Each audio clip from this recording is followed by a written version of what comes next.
ស័ក្តិចូលត្រនំ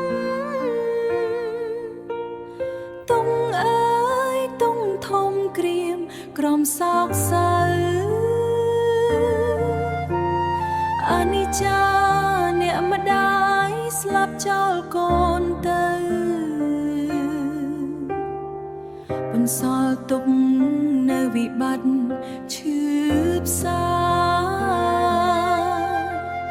ពីបែកគ្នាពេលនេះគ្មានឡើយថ្ងៃជួលាទៅរហូតលំអងសង្ខារពេលឃើញរូបថតស្រក់ទឹកនេត្រាបានជួបមាតាតែក្តីស្រមៃ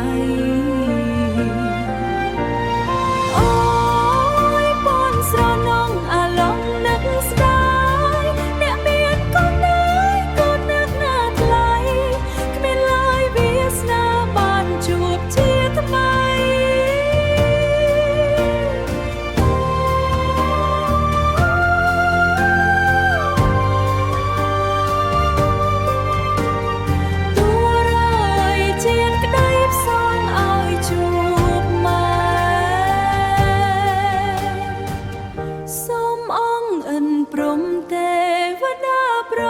ណីប្រទានពរជ័យទៅដល់អ្នកមេ